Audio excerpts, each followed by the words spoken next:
एक महिला ने अपने बॉयफ्रेंड के साथ मिलकर पहले पति का मर्डर किया और मर्डर करने के बाद वो महिला लाश के बराबर में बैठकर रात भर पॉर्न वीडियो देखती रही। ये पूरा मामला है आंध्र प्रदेश का। दरअसल आंध्र प्रदेश में माधुरी नाम की एक महिला रहती है जो गुंटूर जिले के चिल्लूरा गांव की रहने वाली है। यहां पर वो अपने पति लोकम शिव नागराजू के साथ रहती थी। दोनों की शादी को काफी वक्त हो चुका था, लेकिन दोनों का जो रिश्ता था वो कुछ ज्यादा मजबूत नहीं था। दोनों के बीच में आए दिन लड़ाई झगड़े होते थे और ये लड़ाई झगड़ा तब और ज्यादा बढ़ गया जब इन दोनों के रिश्ते की दरार के बीच में तीसरा शख्स आ गया, गोपी। गोपी के आने से माधुरी के दिल और दिमाग पर अब ये बात आ चुकी थी कि मुझे जो लोकम है, जो उसका पति है, उसको छोड़ना है, किसी भी तरीके से उससे अलग होना है। लेकिन इन दोनों का जो रिश्ता था वो खत्म नहीं हो रहा था। तो इस रिश्ते को खत्म करने के लिए और इस शादी से निकलने के लिए जो महिला थी लक्ष्मी माधुरी, उसने एक अलग तरीका अपनाया और वो तरीका ये था कि उसने अपने पति के लिए बिरयानी बनाई। बिरयानी में उसने नींद की दवाई मिलाई।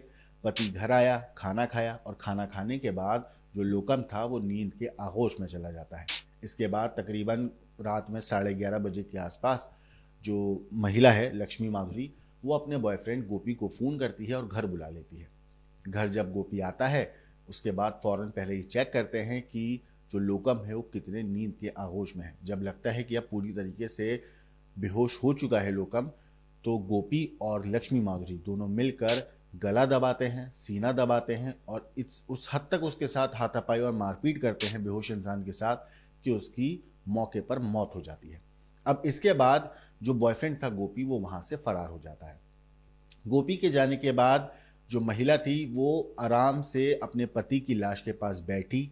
पूरी रात उसने सुबह के तकरीबन 4 बजे तक पॉर्न वीडियो देखी। पॉर्न वीडियो देखने के बाद सुबह 4 बजे वो महिला जो है लक्ष्मी माधुरी, वो अपने पड़ोसी के पास जाती है और उनका दरवाज़ा खटखटाती है और ये बताती है कि मेरे पति को हार्ट अटैक आया है।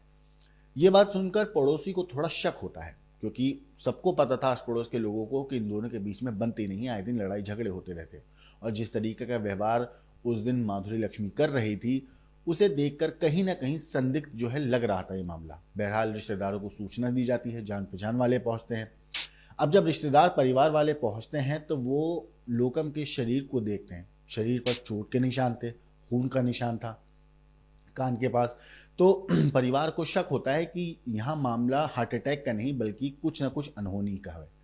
इसके बाद पुलिस को इत्तला दी जाती है। पुलिस मौके पर पहुंचती है और मौके पर पहुंचने के बाद लाश को कब्जे में लिया जाता है और पोस्टमार्टम के लिए भेजा जाता है।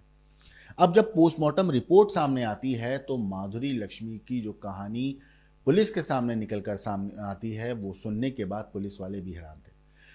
जो महिला है माधुरी लक्ष्मी पुलिस को बताती है कि उसने गोपी के साथ मिलकर इस कत्ल को अंजाम दिया, क्योंकि वो अपने पति के साथ नहीं रहना चाहती थी, अलग होना चाहती थी। दोनों के बीच में काफ़ी लंबे वक्त से लड़ाई झगड़ा चल रहा था और इसी चीज़ से तंग आकर उसने अलग होने का फैसला किया था। लेकिन कहानी में हैवानियत की अलग दास्तान तब जुड़ी जब पुलिस पूछताछ में माधुरी ने एक अलग और हैरान करने वाला कबूल जो है उसने अपना गुनाह किया। वो बताती है, जब पुलिस उससे पूछती है कि जब रात में मर्डर कर दिया था तो तुम पूरी रात क्या करती रही, तब माधुरी पुलिस को बताती है कि रात में पति की मौत के बाद जब गोपी आया था, कत्ल किया था, फिर जब वो चला गया था तो मेरे पास कुछ करने को नहीं था। तो इस वजह से महिला जो थी वो पॉर्न वीडियो देखना, अश्लील वीडियो देखना शुरू कर देती है और तकरीबन सुबह 4 बजे तक उसने अश्लील वीडियो देखा और फिर उसके बाद वो पड़ोसी के पास गई और पड़ोसी को बताया कि इस तरीके से जो उसका पति है लोकम, उसको हार्ट अटैक आया और उसकी मौत हो चुकी है। जिसके बाद रिश्तेदारों को सूचना मिली, पुलिस आई, पोस्टमार्टम के लिए लाश लेके गई। ये पूरी कहानी फिर उसके बाद शुरू होती है। अब फिलहाल पुलिस ने इस पूरे मामले में जो महिला है लक्ष्मी और उसका बॉयफ्रेंड गोपी, इन दोनों को गिरफ्तार कर लिया है। पुलिस मामले में हर एंगल से जांच कर रही है, हर सबूत इकट्ठा कर रही है और ये भी पता लगाने की कोशिश कर रही है कि मौत की क्या वजह यही थी कि ये महिला अलग होनी चाहती थी या फिर इसके पीछे कोई और अलग कहानी है जिसको अभी छिपाया जा रहा है। और पुलिस ये भी पता कर रही है कि इस केस में इन दोनों का साथ किसी तीसरे शख्स ने दिया था या नहीं। अगर हाँ तो वो कौन था, अगर नहीं तो इन दोनों ने कत्ल करने के लिए उस वक्त जो हरकतें करी, जिस तरीके से कत्ल किया अंजाम, उस वक्त क्या जो सबूत थे, वो सारी चीज़ें पुलिस जो है छोटे से छोटा, बड़े से बड़ी सबूत जो है पुलिस जमा कर रही है ताकि इन लोगों को सख्त से सख्त सजा दिलाई जा सके, कानून के साथ हो। फिलहाल स्टोरी में इतना ही। इस पूरी चीज के ऊपर आपकी क्या कुछ राय है कमेंट करके जरूर बताइएगा। लेकिन देश और दुनिया की बाकी क्राइम की खबरों के लिए देखते रहिए क्राइम।